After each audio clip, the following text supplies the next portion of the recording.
মন্ত্রী মশাই, জি রাজা মশাই,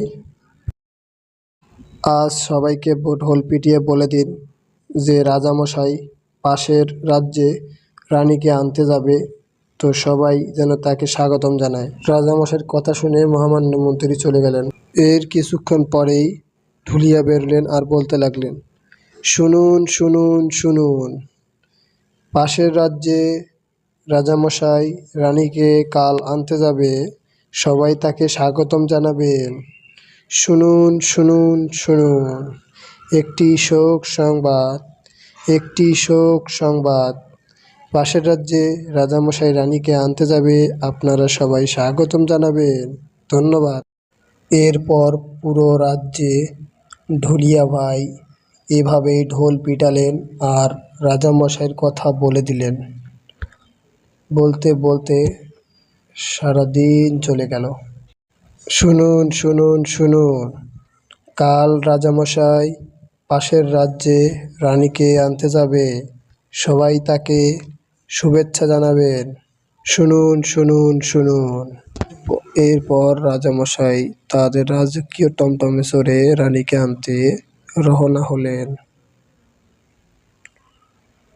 তো রাজামশাই অনেক দূর যাওয়ার পর তাদের টমটম গাড়িটা থেমে গেল, কারণ ঘোড়াগুলোকে ক্ষুধা লেগেছে। তো রাজামশাই রামুকে বলতেছে, কি হে রামু, ঘোড়াগুলোকে কিছু খাওয়াসনি নাকি? ঘোড়াগুলো এতটুক জায়গা আসতে হাঁপিয়ে গেল।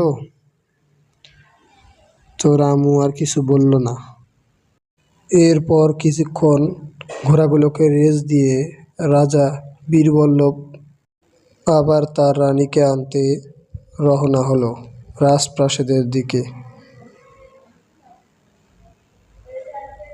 চলতে চলতে সে একসময় পৌঁছে গেল রাজপ্রাসাদে।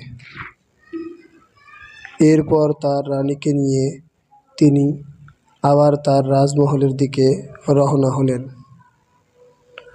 গ্রামের চারিদিকে রানীমাকে নিয়ে সবাই আলোচনা আর হইচই করতে লাগল খুশিতে। অবশেষে তিনি রাজমহলে পৌঁছে গেলেন।